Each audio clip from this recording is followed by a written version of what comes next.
Just a minute, trying to get it to share the way I'd like.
Okay, welcome back.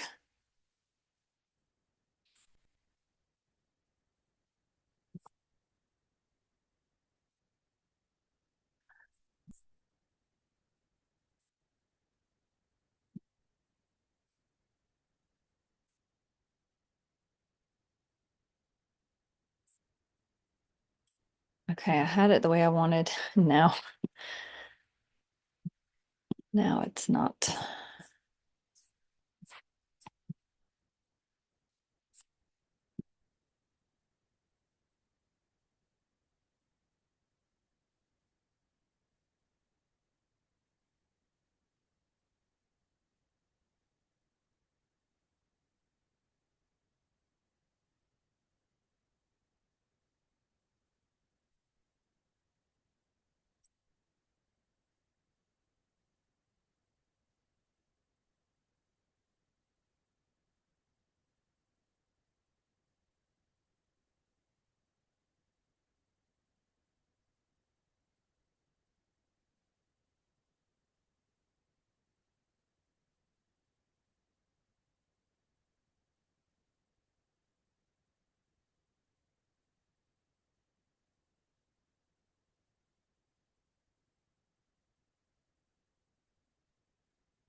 Okay, can you see my screen with the slide on it?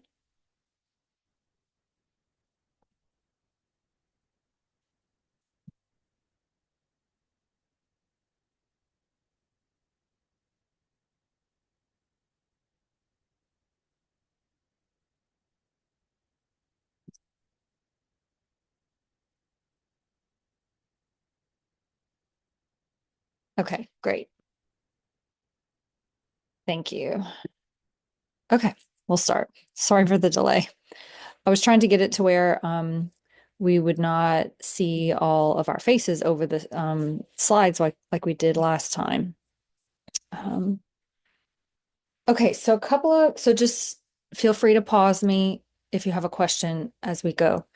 And there might be some people joining in a few minutes, but we'll get started so that we don't go past the hour. Um, so just a couple of things before we start. I've been sending emails out if I'm still needing the monthly check-ins. I'm still collecting some, not that many, but a few from October and a good many still from November that I'm needing. So if you haven't done that, fill out the monthly check-in for those months. And we're more than midway now, so I sent out the midway questionnaires. So if you can fill that out soon and send that to me, that way I have it as a good reference for in the middle of all of this, so that your data is processed for the middle phase. And keep sending me the synchronicity forms. when you experience something special with another person, and the meaningful and notable experience forms if it's just a random thing, or just an experience within yourself. Those are really interesting and helpful. So I want to know about those. Um, and we've added the intentions. So the Alchemies of Horus meditations, the Tom Kenyon meditations that are professionally done, those are still great and you can still use it, but it doesn't have the intentions included. So if you're using those, you can still use them. Just at the end, add that part of setting the intention for the well-being of the relationship, the field, focusing on the field itself. So we're going to focus a lot in the slides today on intention setting and the field. So just add that in towards the end, in that quiet time at the end in those meditations. And you could even just after the meditation's done, sit for a few more moments and do that. Um, so we'll start with the slides.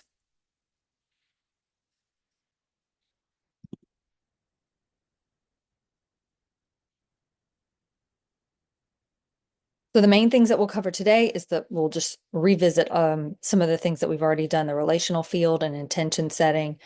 We'll go over morphic resonance again and the container of awareness. So all of these things are things that we've already covered. I just wanted to go over them again. Sorry, an animal has made it into here.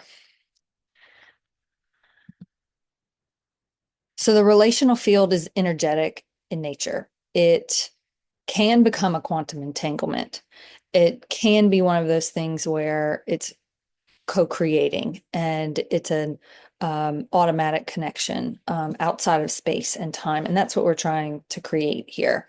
So you're wanting to focus on your own field, your own energetic field, which is what you are doing in the whole meditation. You are focusing on your state, your energetic state, accessing, building, creating coherence within your own vital energy. So you're doing that anytime you meditate, any type of meditation. But it's good to have your focus on the intention, that being your intention. And then the field of the relationship is your intention. So we did these slides last time, but I just wanted to go back to it because it's such an important part of this part of the study. Intention is so important in the quantum realm. It doesn't seem to make much of a difference in the material realm, except that it does if it's created in the quantum world first, in the quantum aspects first. So quantum events in the mind and in the body, because of how our body works, because of how our brain and our neurological system works, it does have an effect on us.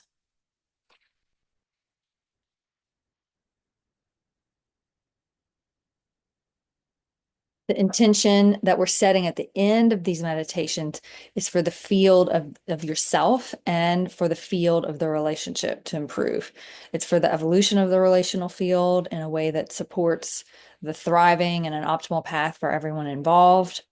So you're visualizing yourself and your partner as an extension of this energetic field, or as the field containing the people involved in the energetics. So we're trying to get out of focusing so much on the other person or on ourselves or on results, and affecting the energy, which is something in our ability to do. So we're affecting the ability, that we're affecting the relationship, the field of the relationship that way.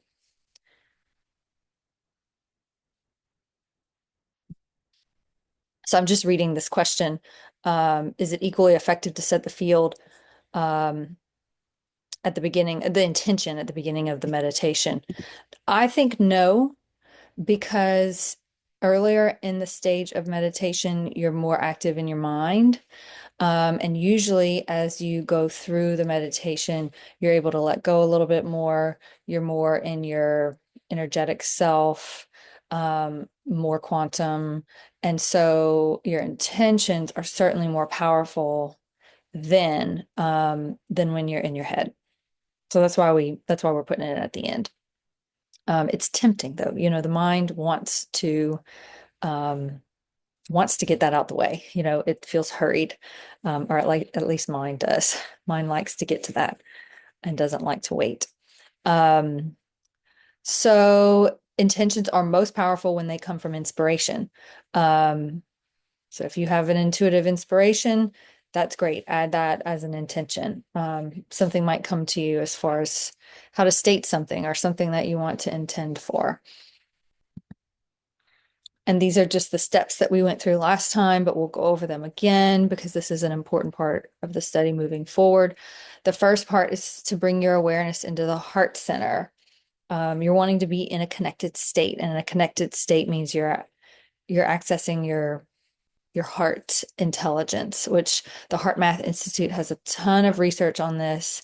Um, lots that prove the intelligence of the heart, like another brain, but even more powerful in the quantum realm. So we're wanting to let go and trust in the creation process. So number two, we're invoking all the aspects of the self and the non-physical assistance in infinite and unconditional love, infinite intelligence, and infinite empowerment. So we're asking for help from ourself and all that's available to us. And then we're stating our intention. Let the field of this relationship evolve. Let the field of this relationship um, be optimal for everyone involved. Let it have purpose and meaning. Um, let it bring good things to us without getting too attached to what that looks like. Number four, you want to feel it. Feel as though it is done, complete, giving gratitude for what you've created. Let it go and trust in the creation process because, like we talked about in some earlier Zooms, this is all about internal transformation, internal alchemizing. You're changing yourself energetically. You can't see it. You may not even feel it, but if you're setting intentions and you're getting out of your head and activating the vital energy, you are changing, and we're trusting in that energetic creation and not getting too attached in how it manifests. So we have to have created the energetics first. Um, we need it to exist in consciousness in order for it to manifest somehow. So I wanted to touch on morphic resonance. There's some interesting research on this. Rupert Sheldrake is a biologist that came up with this term. Um, his interest was biology, of course, but his interest was how do developing cells in the body differentiate? How does a cell know that it should become a liver cell, or how does a cell know that it should become a lung cell? Because they all function very differently. So his research was more biological, of course, but his theory was that there's a morphic resonance, there's a morphic field to the lung, to the liver, and that energetic morphic resonance is what informs the cells on how they are to develop and behave. So same thing for a relationship, same thing for a person. We have a morphic resonance. The whole law of attraction thing, people wanting to create more wealth in their life or create a relationship in their life. Well, are they resonant with that intention, or are they not resonant with that intention? Do they really believe that this is possible? So this is some work to do with intention setting too, is that's why we're not wanting to get too specific, because we don't want to create resistance or make our box too small either. So you have to look at that. Am I resonant with what I am intending? Am I resonant with wanting peace, with wanting evolution? Can I trust that evolution to develop? So resonance is like, do I believe that, or am I contrary to that? Um, it's like the vibration, everything has a vibration to it. So like in the body, um, there's different, if the body is in dis-ease, it's vibrating differently than in a healthy state. So same thing with our mental state. or our state as a whole, we're wanting to affect that state. So the resonance is more about the state of something. And is your state in line with your intention? If you're angry or you're resentful or you're doubtful, that's not in line with any of these intentions that we're setting. It's also that's part of our conditioning.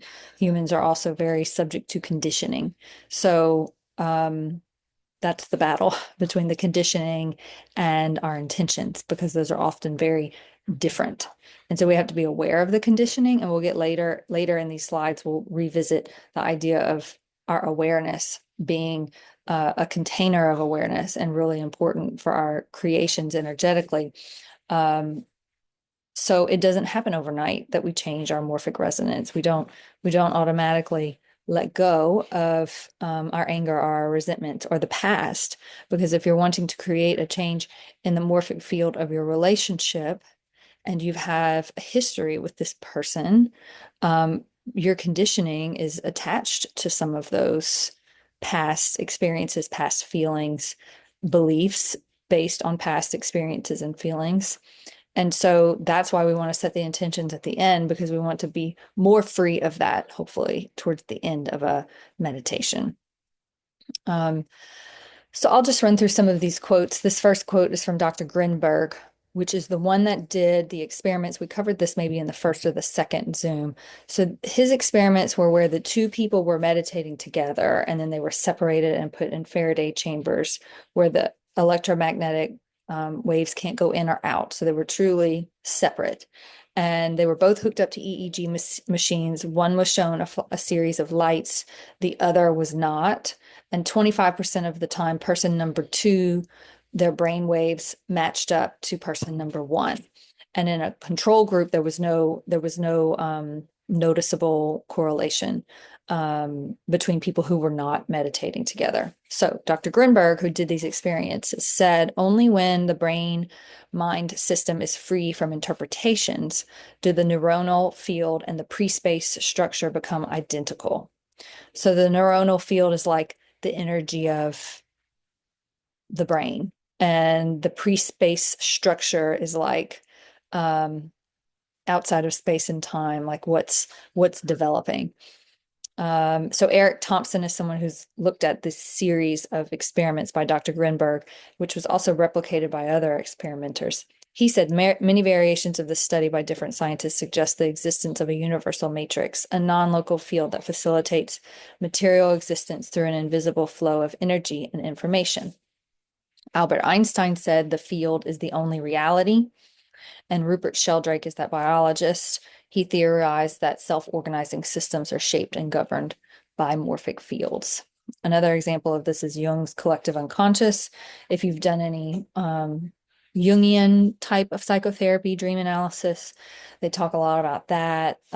There are similarities that pop up in dreams of people across different societies. So there seems to be a theme to the objects that appear in dreams. There seems to be a meaning to these objects that appear to us.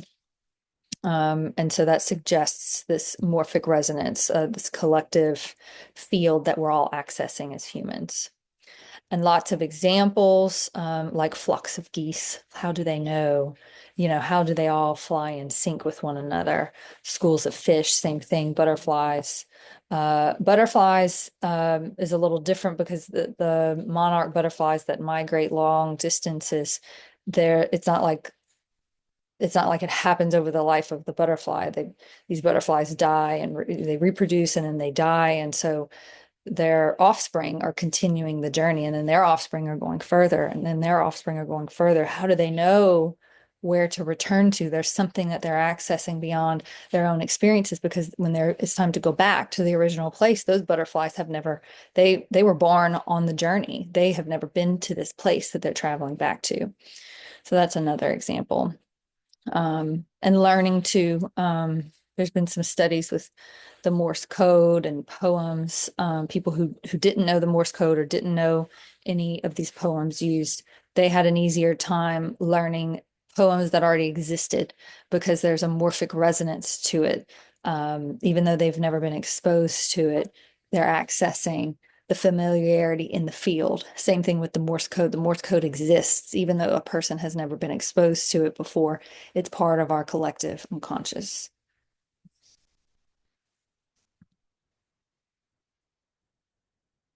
Okay, so the concept of coherence, which is another goal of these meditations that we're doing, coherence first in the self and then coherence in the relational field. So it's the difference between making noise and making music.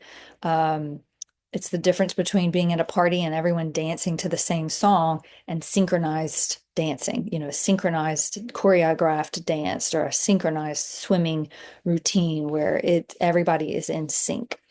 So a coherent brain and a coherent heart is what we want. That's what Joe Dispenza talks about. That's what the HeartMath Institute talks about. And so they're all five aspects of the body or human existence. And there's likely many more levels of that, but five is a common number that different people, different sources talk about. Um, and so there's the physical, it goes from physical to pure consciousness. The physical is our body, the structure of our body, cells, organs, the systems of the body. And then there's the vital and emotional, which is chakras, meridians, feelings, emotions. Mental is our thoughts, our habit patterns, our brain circuitry. Intuitive is the archetypes, meaning, intuitions, and consciousness, pure consciousness. It's the foundation of all the other existence. And this is a quote from Max Planck. He won the Nobel Prize for Physics in 1918. So I love this quote from him because it just kind of gives some validity to everything that we're talking about. As a man who has devoted his whole life to the most clear-headed science, to the study of matter, I can tell you as a result of my research about atoms this much. There is no matter as such. All matter originates and exists only by virtue of a force which brings the particles of an atom to vibration and holds this most minute solar system of the atom together. We must assume behind this force, the existence of a conscious and intelligent mind. This mind is the matrix of all matter. So just kind of helps us to know why we are doing this, why we are putting effort into activating the energetics within us, why we are intending to create coherence within us, why we are intending for the evolution of the field of our relationships that we're in. Why are we focusing on that more than the matter?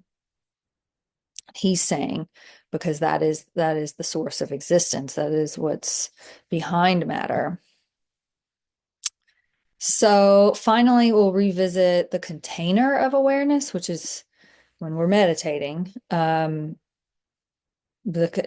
your mental attention, it's your mental awareness. It's the container, like the cup of tea, which holds what is going to be transformed. So your mental awareness is holding what is going to be transformed. And in the cup of tea is the water or the tea itself that's going to be heated and transformed. And it's our experiences and our feelings. That's how we know something is happening. And so there's an unlimited energy source or heat. Heat heats up the cup of tea, and the energy is what transforms. The flow of energy that you're creating is what's transforming your experience, your feeling, what you think about. So just a couple of quotes from physics people. Energy cannot be created or destroyed. It can only be changed from one form to another. That's Albert Einstein. This is Richard Feynman, another physicist. The energy in a single cubic meter of space is enough to boil all the oceans of the world. That is super cool. That speaks to the power of energy. And all of you have had lovely experiences. I've gotten some very interesting synchronicity stories. It's like, how does that happen? This is how it happens because energy is powerful, even though it's invisible. And so just to revisit some of the quantum principles, which is not predictable like in the world of matter. So it has some weird properties to it.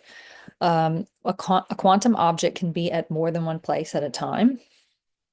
A quantum object cannot manifest in ordinary space, in ordinary time, reality until it is observed as a particle. So it has to have some observation to it. Quantum objects cease to exist at one place and simultaneously appear in another place without going through the intervening space. Niels Bohr discovered that. And lastly, a measurement of one quantum object by our observation simultaneously influences its correlated twin object, irrespective of its distance between them. And that's the principle of quantum entanglement. And that's the whole thing that we're working with. That we're trying to create a non-local connection between us and another person through the field. And that is it. So if anyone has any questions before we do the meditation, it can be about anything that we've talked about here, anything that we've talked about in the past, any questions that you have about the meditations, or your experiences, anything at all.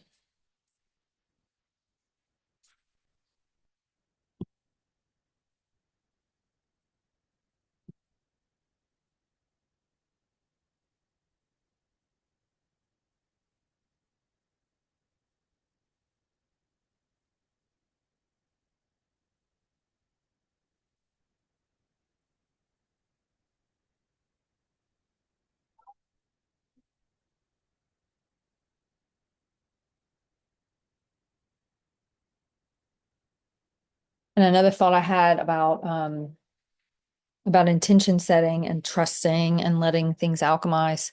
I'm sure everyone has had many examples of intending for something or having a goal that didn't work out, and later it worked out, or it worked out differently or better than you could have imagined, or you didn't see how it worked out better until afterwards. But I think we've all had examples like that. And remembering those and using that as leverage to trust in whatever we're currently alchemizing or currently intending is helpful. So that we can let go, which is an important part of the intention setting working. Okay, well, we will shortly start the meditation. And moving forward, so right now we've just introduced the intentions. So we'll stick with that. We'll keep using the intentions. I wanted to focus in the beginning on just getting used to meditating, getting used to entering that energetic state, activating and building the energetics, creating some coherence within you, and then adding the intentions. So we want to keep doing all of that, and just from that state, from a little less in the mind state, be setting our intentions.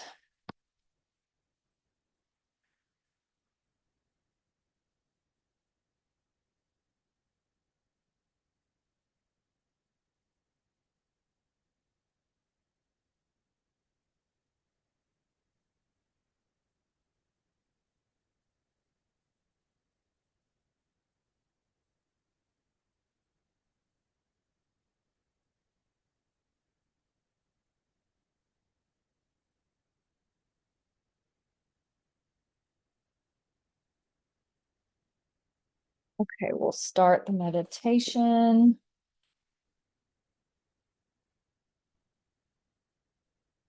And you can find a comfortable spot. Just make sure your back is either straight or supported.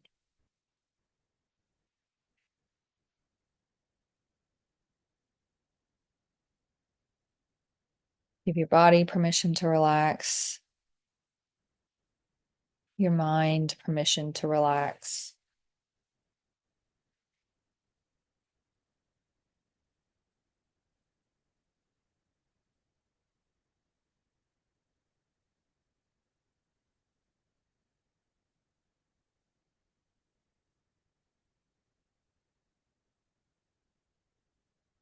Start by following your breath.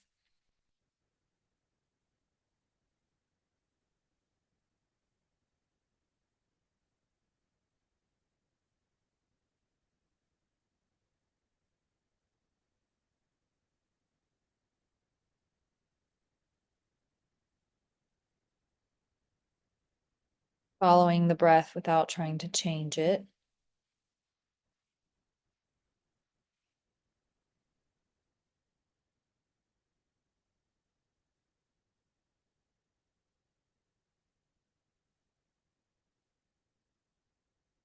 Bringing your awareness inwardly by watching your inhales, your exhales,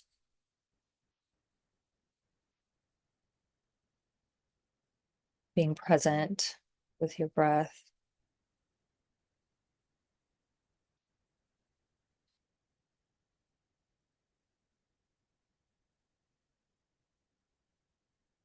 Being present with the pauses in between each inhale and exhale.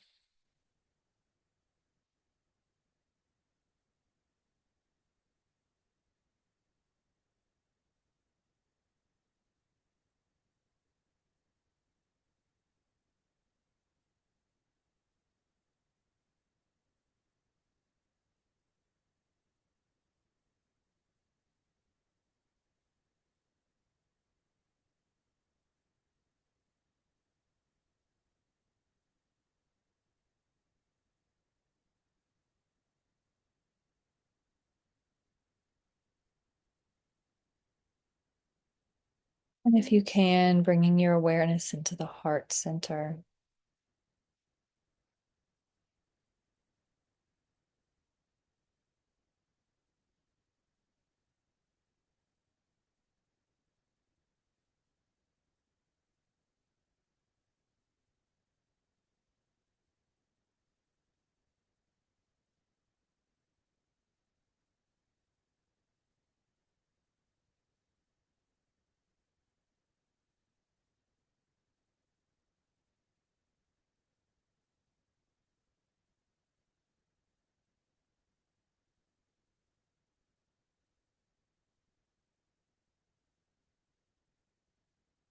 Just a gentle awareness in the heart, not super focused.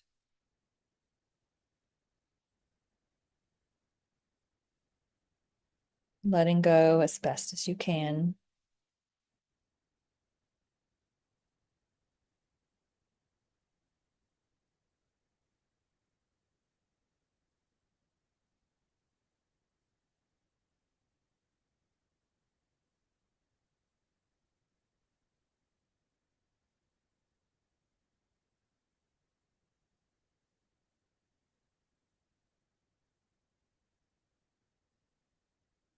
Now we'll invoke the presence of all the aspects of ourselves that can help us, and all the aspects of our non-physical assistance available to us, and infinite and unconditional love, infinite empowerment, and infinite intelligence.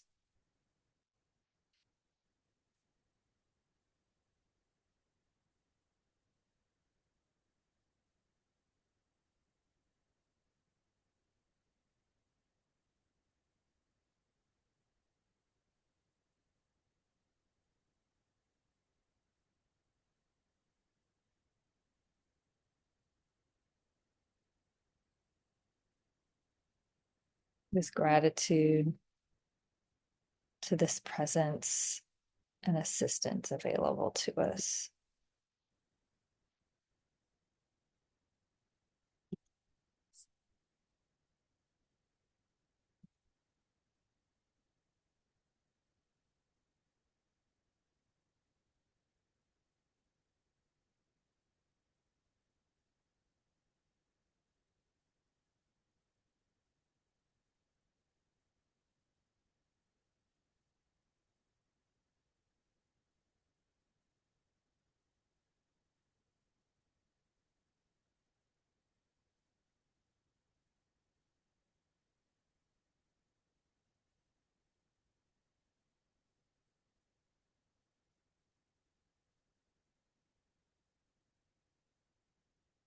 We'll bring some of that awareness into the lower abdomen, to the pelvic area.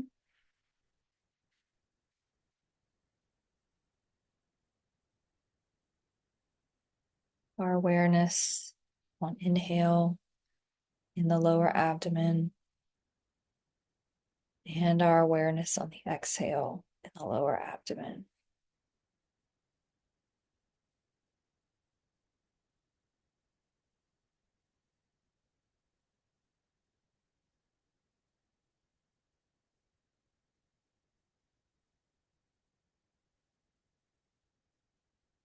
With each breath, activating and building energetic presence in the lower abdomen.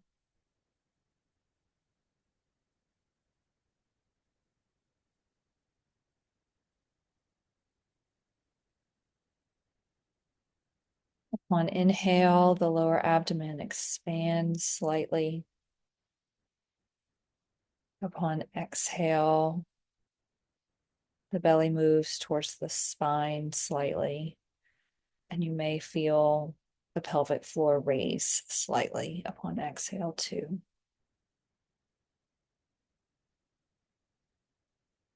And we'll continue breathing in this way. On inhale, awareness in the pelvic area, and exhale, awareness in the pelvic area.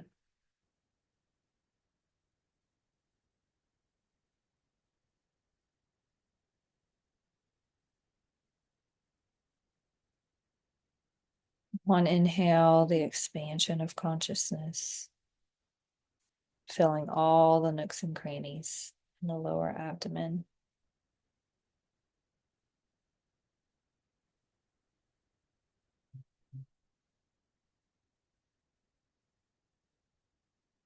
And when it feels natural to do so, you can let that energy start to rise on your exhales. So your inhales, your awareness remains in the lower abdomen. On exhale, the awareness goes to the base of the spine and moves up as you exhale.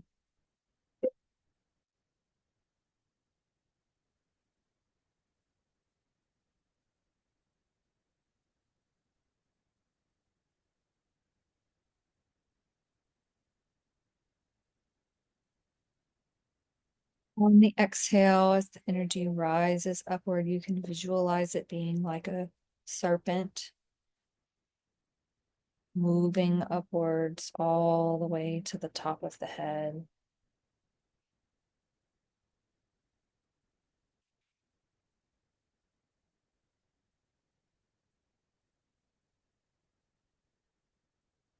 On your next exhale, as that energy moves again up the spine to the top of the head and covers both sides of the brain like the hood of a cobra, creating coherence among both hemispheres of the brain.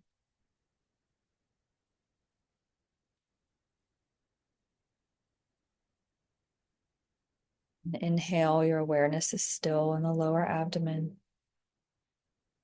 On exhale, the awareness, the energy is moving upwards like a serpent, covering the top of the head.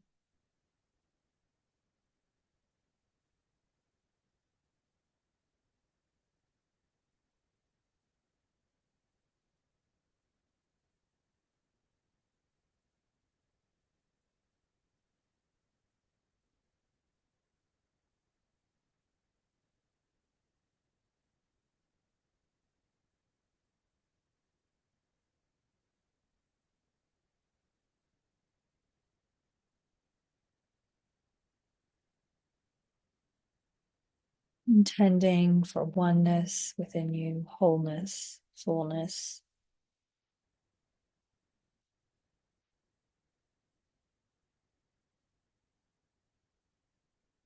Awareness in the abdomen as you inhale. Awareness moving up the spine like a serpent on the exhale, covering the head like the hood of a cobra.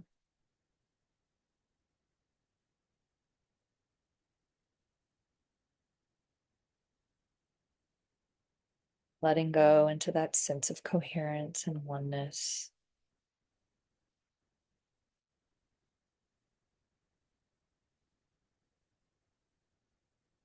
Gratitude, feeling gratitude for the coherence within yourself.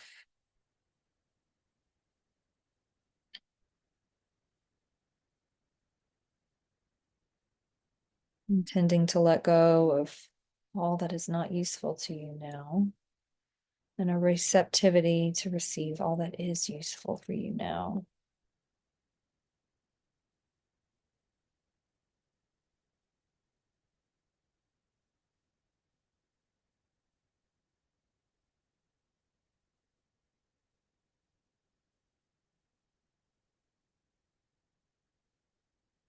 Tending for the health and well-being and evolution of this field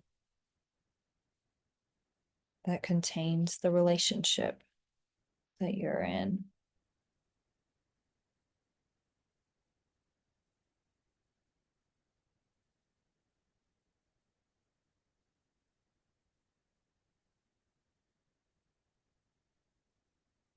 Let there be an expansion of consciousness in this field that is in line with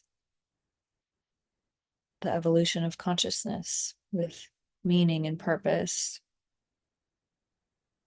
for all involved, with an optimal path without us needing to know how that unfolds.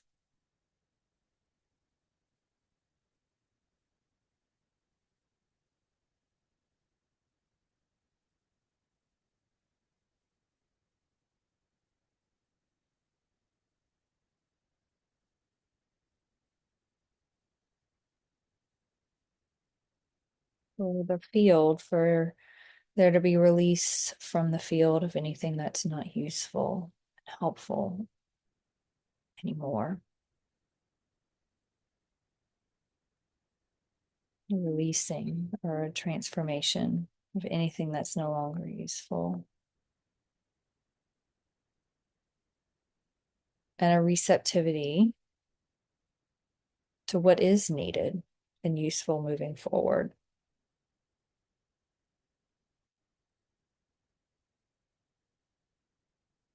Feel what that would feel like without thinking about it. Just being open to receiving.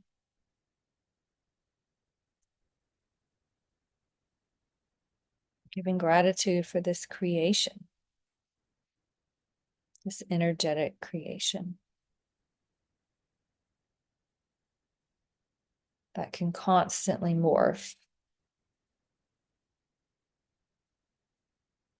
with more meaning and more purpose and more of what is needed moving forward.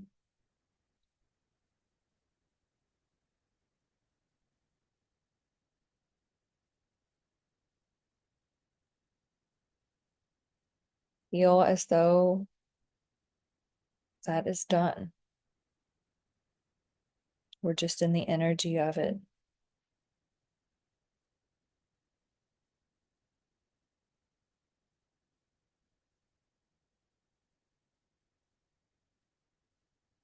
It's just what you need.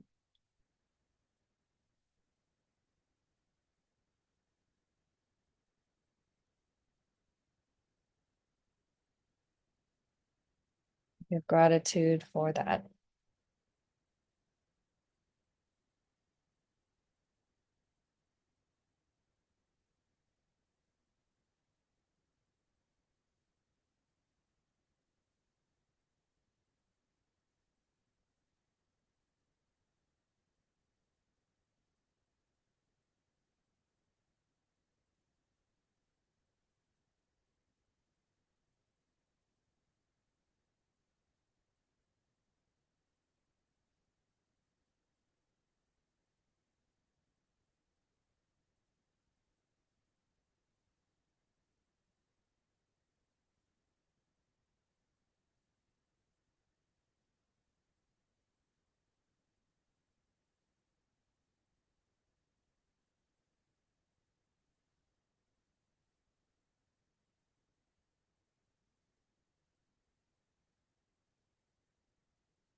You can bring your awareness into the heart center.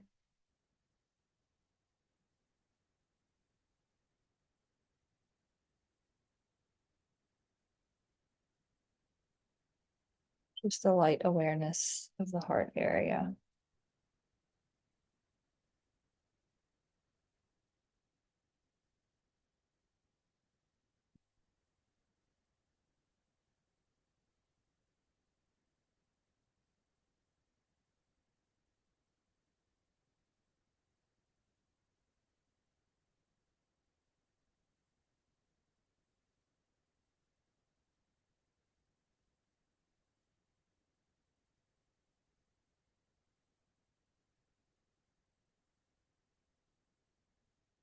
Ready, you can bring your awareness back to the body, your more immediate external environment.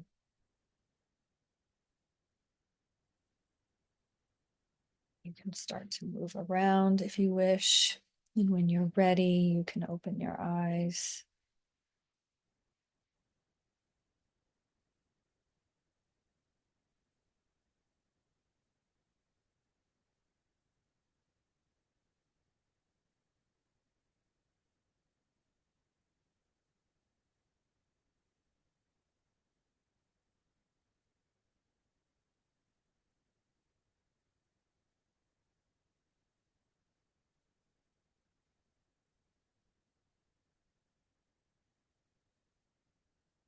If there's any questions, we can do that now.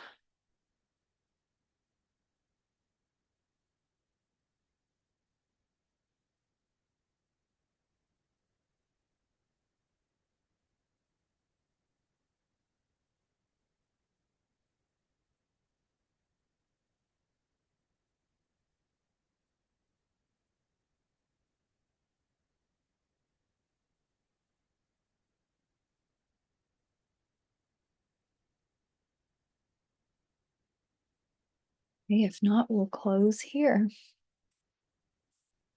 Thank you all. Just let me know if you have questions along the way.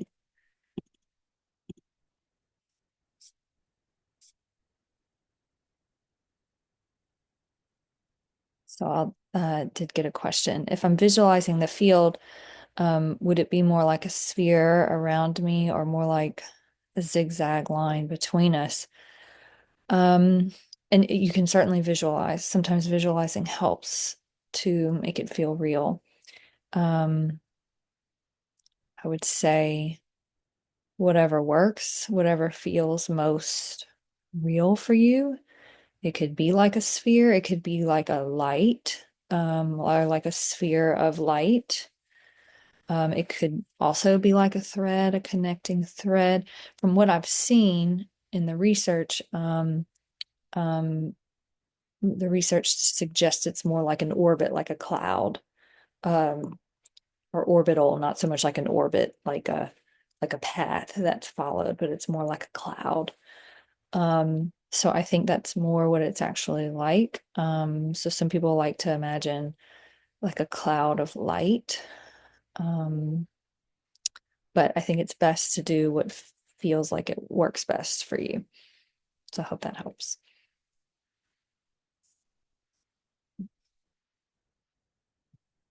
Okay, well, we'll close here and just let me know if you have questions along the way. And thank you again for participating in this. I appreciate it.